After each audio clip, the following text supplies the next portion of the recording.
Everything you need to know to win $1 million on DraftKings for the Super Bowl. We got it right here. We got it not now, but we got it right now. Ladies and gentlemen, you beautiful fellas out there, welcome into the final picks. We're going to give you every single player that you could possibly play in this Super Bowl game, even some of the depth wide receivers. We'll talk about them. We'll talk about matchups. We'll talk about projections. We'll talk about everything you possibly need to be ready. And we're going to do it in a nice condensed fashion. Let's get into it right now. And let's go in salary order, starting up top with Mr. Cooper Kupp, who is $11,600, who we've already talked about this, is massively underpriced on this slate. Does not seem underpriced maybe to some of you, but he was over $13,000 pretty recently. And because so many people are going to be playing and it's the Super Bowl, and a lot of people who don't normally play DraftKings, including maybe yourself, are playing, they want it to be easy to make lineups.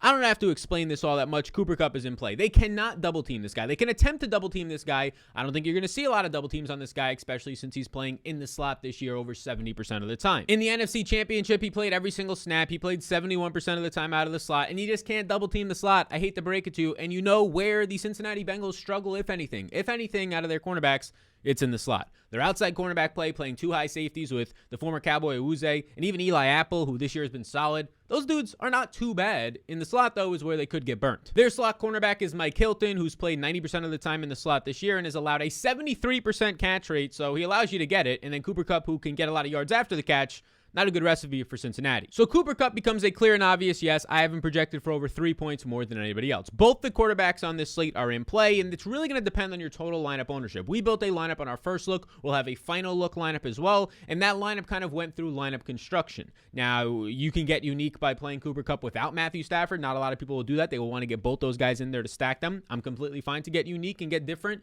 even if it means giving up a little bit of optimalness to get less ownership, right? If you have a lesser owned lineup, there's a better chance that you by yourself will win first place and not have to split it. That's the whole goal here, building a unique lineup. And we'll build our final lineup and our final construction thoughts mainly, is the point there, later this week. So you get these quarterbacks, and you know if you look at Matthew Stafford, he's going to have better protection in this game. He just turned 34 years old. He looks absolutely fantastic this postseason. A 78% true completion percentage during the postseason. In the conference championship on 48 dropbacks, he went 70% completion percentage. And now maybe he's facing, Trey Hendrickson's on the opposite side, going to bring some pass rush. But outside of that, Sam Hubbard to an extent from Cincinnati, he's not going to be pressured all that much in this game because Cincinnati ranks 25th in pass rush this season and the Rams rank number 1 in pass protection. Stafford's going to have the time to throw, and it's a secondary that might limit some of the bigger plays downfield, but for the most part, there's going to be work there in chunk gains for Stafford. So I look at Stafford, and I clearly think that he's in play with a 26 implied team total projected for nearly 4 touchdowns or the Rams. I think he's in play. Between him and Joe Burrow, if I had to choose, I would choose Stafford. But again, that comes down to your total lineup construction.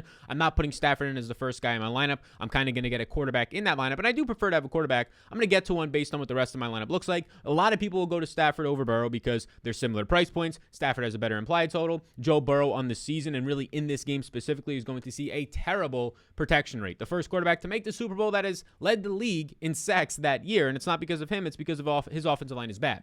This is a bottom 3, not just in the postseason, not just for the Bengals, on the entire season, a bottom 3 matchup, a negative 71% pass blocking advantage for the Bengals. That's going to be the talk of the town this week. We all know it's going to be a terrible matchup for the Cincinnati Bengals, who go up against a Rams defensive line filled with a bunch of guys who keep generating pressure, and Aaron Donald, Von Miller, and Leonard Floyd. Burrow, who has been pressured on 36% of his dropbacks, will likely continue to be pressured on those dropbacks, but his football IQ, his ability to get the ball out quick and get through his reads is helping, and navigate the pocket is helping him actually stay afloat and get to the Super Bowl. So those guys remain in play. We get to this next guy here in Ja'Marr Chase, who's really expensive. I do think Ja'Marr Chase will probably come in with a good amount of ownership. It'll be very close to the quarterbacks in my opinion because of just what he can do, because of the All-Pro as a rookie, even though he's a lot more expensive than his teammate T. Higgins. And honestly, T. Higgins being that much cheaper makes him a little bit more attractive, almost $3,000 cheaper. So Ja'Marr Chase is in play. When you look at it though, he's probably going to come in higher owned as T. Higgins at a more expensive price tag, and I just kind of go shrug emoji. Like, a lot of people are going to want to play Ja'Marr Chase, and for good reason. His matchup will be solid. He'll probably play majority of the time on the outside. He's only played 18% of the time in the slot this year. And on the outside, he'll have a nice matchup against Williams. Probably not see too much of Ramsey, maybe about a third of the time see Ramsey. He'll be all over the field. That's for the most part for both of these outside receivers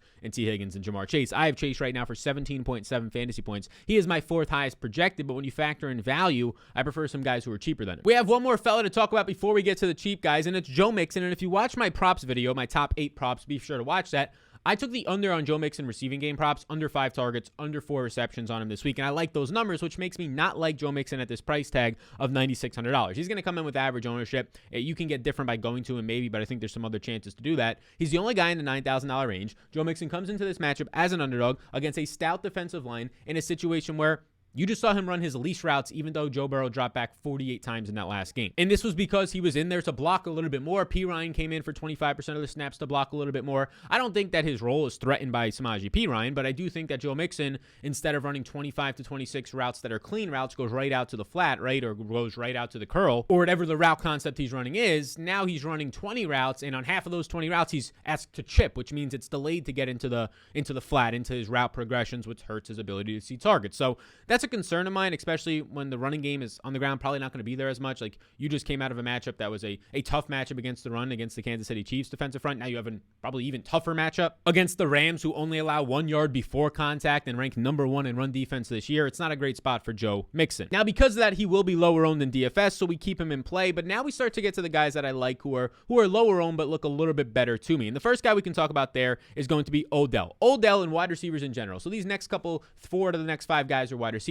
This is the sweet spot, the honey range. Odell Beckham Jr., I took his under 8.5 targets because, look, he's only gone over that number twice this year, once last week, so recency bias is going to have people maybe going back to him. Even though it was pretty clear and obvious, that matchup against San Francisco was, they put him out there as the X receiver for the first time this entire year, the Rams, put him out there as the X receiver, and he did his thing. That was kind of a matchup-based thing. I don't think that's going to happen again, but it doesn't mean he can't have a solid game at this price tag. He is the only guy in the $8,000 range, and he's below $8,500. He's relatively cheap right now. I do think that we see Odell come somewhere around a 7 to 8 target game. I just don't think it's 9 or 10. That's why I took the under on that one. But he's just coming off of playing 86% of the snaps in the conference championship, running 44 routes, seeing 11 targets. And the nice thing to see was that he was winning in one-on-ones often. Now, so far in the postseason, you've seen him play 3 games, and over the last 2 games, he's seen 18 targets. I think Odell is somebody that comes into play. Now, I like Odell. I think Odell will be lower owned than these next couple of guys I'm about to name, but these next couple of guys look really good. So Odell is the leverage play I'd rather have between like an Odell and a Mixon. I'd rather go to Odell. But man, oh man, is it going to be hard to not want to get to T. Higgins. And T. Higgins is $7,600. He has a very similar role to Jamar Chase. Did he have as explosive of a year? No. I mean, he ended up leaving 2 games early due to injury. He missed a game. And in general, this is a really good player. 220 pounds, a bigger receiver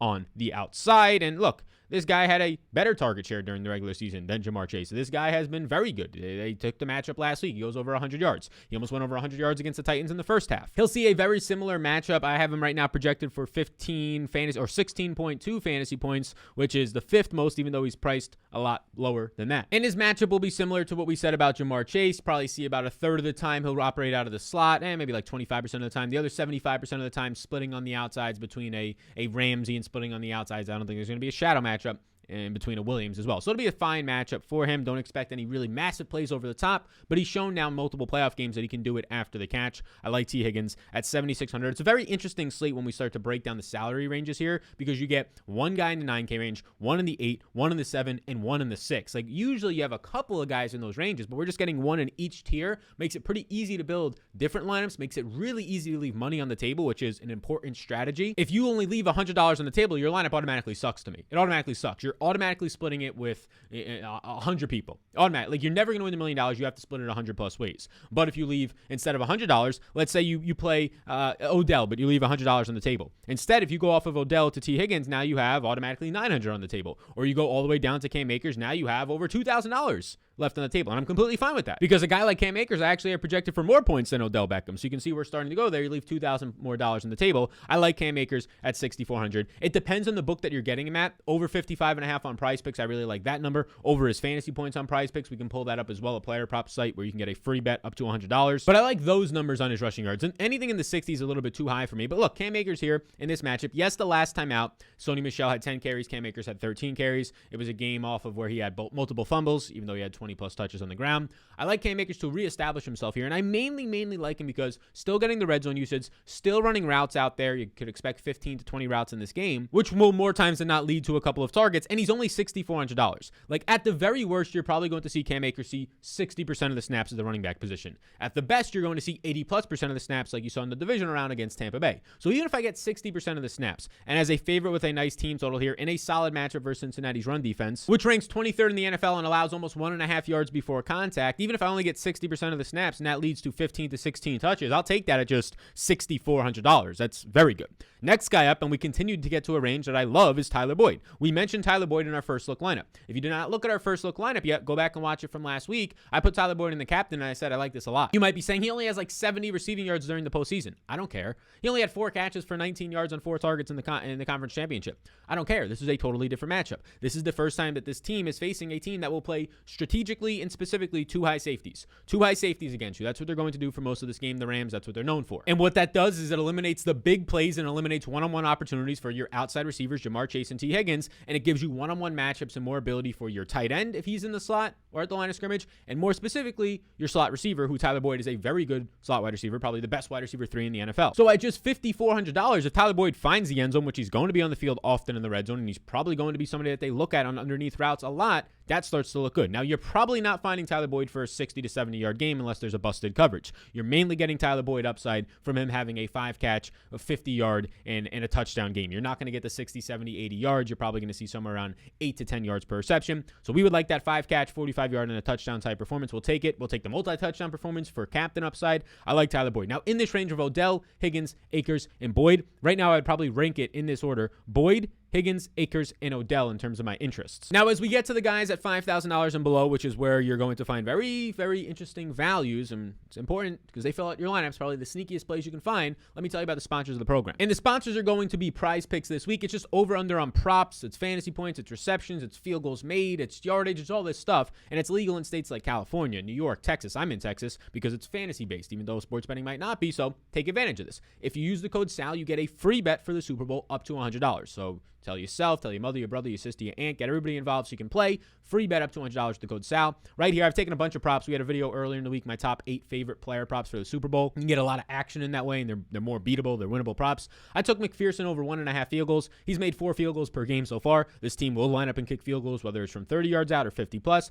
And I took Akers over 11 fantasy points. I like Akers to go over 55.5 rushing yards. I like his opportunity for a potential touchdown here. This gives us a couple of outs. If Akers has a 3-catch, 50 receiving yard day, that's an out. If he has a nice day on the ground, that's an out. Or if Cam Akers finds the end zone, well, there's more than half of the points right there. So I like the fantasy prop number more on Akers. I like his rushing yards at 55.5, but the fantasy prop more, as I've taken some more props since that main video, the prop video. So be sure to take those. You can pair those together, take any other props you want. Code SAL, simple as that, prizepicks.com. There's a link in the description. Free instant bet match up to $100 to take advantage of it for the Super Bowl. Use it or lose it. Next up, we get another player in the $5,000 range. Now, I prefer Tyler Boyd to Van Jefferson. They're both the wide receiver 3s on their team, but Van Jefferson played 88% of the snaps in that last game. Finally saw a little bit more targets. He saw 5 targets, and 3 of those targets were 20-plus yards down the field. Now, there's a prop on him to see his biggest play is like 22.5 yards. Who knows if he even completes that? But if he does, only 2 catches, 9 yards in the conference championship. But if he does complete that, that starts to look good.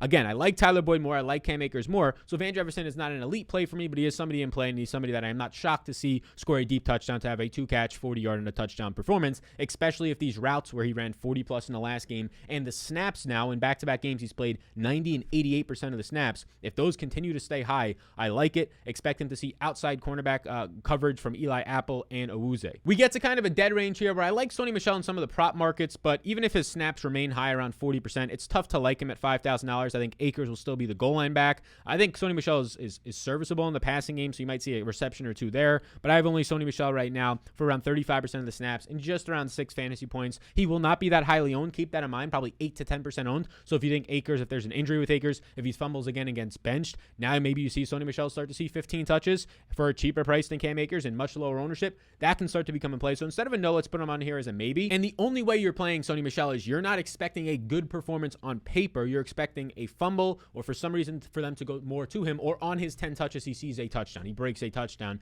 and that's what you need. You need some random stuff to happen. So right now, we'll see as the week progresses, Sony Michel does not grade out well. Nobody's going to play the dude, but he will make your lineup different. He'll probably be less than 10% owned, which for a guy who maybe sees double-digit touches in the Super Bowl on a showdown slate is rare. It's very rare. We now get to the tight ends, both the starting tight ends and backups. I'm going to go through this assuming Tyler Higbee and Uzomah, who are both dealing with a very similar, if not the same injury. I'm going to assume that they're both going to be in play. I like Tyler Higbee here. Expect Tyler Higbee, if he's healthy, to continue to run 30 routes, continue to see a lot of slot usage from Tyler Higbee. He got hurt after just 18% of the snaps in the last game. He ran 10 routes on 18% of the snaps and had 2 targets, 2 catches. This is a guy who's really involved involved, one of the most involved, very under the radar too, one of the most involved tight ends in his offense. His 30-plus routes per game was top 2 in the NFL. For some perspective, he ran 39 routes in the divisional round, and he ended up running 20 routes in the wild card round where they didn't really need to pass all that much. So I like Higbee. Blanton, if Higbee is back, is not interesting at that price tag. CJ Uzomah is interesting to me because very similar reasons, and Drew Sample, the backup tight end, will not be if Uzomah plays.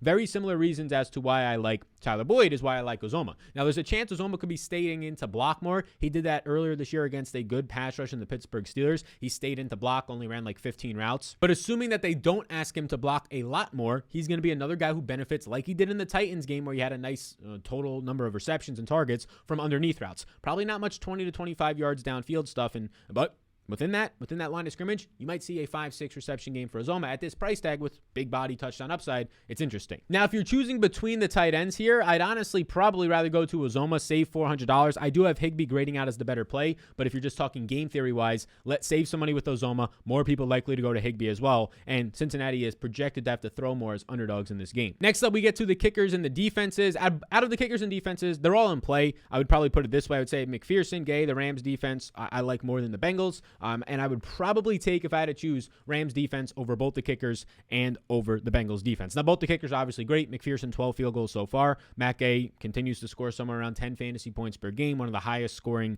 kickers in the league this year. Sean McVay will kick field goals as well. But I'll choose the Rams defense over all of these. You get a price savings off of the kickers, can leave more money on the table. Obviously, one of the best, number 3 on the entire season that I have charted.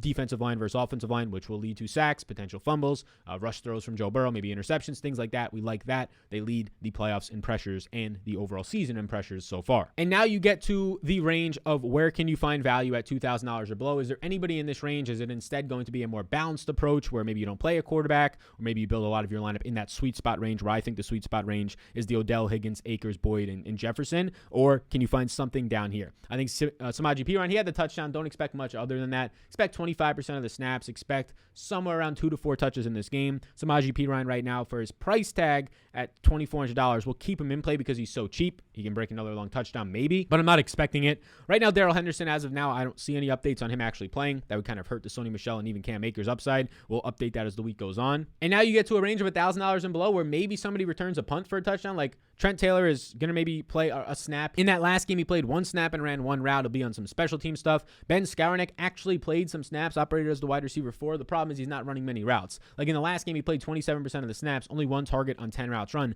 If you're looking for any player, and I might be pronouncing it wrong, the former Notre Dame product, who's a bigger body, not really fast, but a bigger body, kind of operated as a tight end in some formations when Tyler Higbee was hurt last week, so that probably caps his upside. If you're looking for anybody below, let's just say $2,000, it's probably going to be Ben Skowronek. That being said, if Higbee returns, I would expect probably 5 routes run, and it would have to be one of these like play action touchdowns, which he had an opportunity for last week and dropped. Other than that, you haven't seen Chris Evans take any snaps in that last game. Buddy Howell is a special teams player for the Rams. Bryson Hopkins has not been activated. He would operate as a tight end 3 even if he was activated behind Higbee and Blanton. Brandon Powell for the Rams is also on special teams, and Mike Thomas, yes, Mike Thomas of the Bengals, ended up running in that last game, played 2 snaps, ran 1 route. He has so far seen 2 routes and 0 targets in the 3 postseason games, not expecting much there. So these teams are very condensed, right? These teams basically use the exact same 2 running backs, the exact same 3 wide receiver sets, basically just 1 tight end each when they're healthy, and that's it. So it's hard to find those really dirt cheap values. Like you get in Perine as the best value, like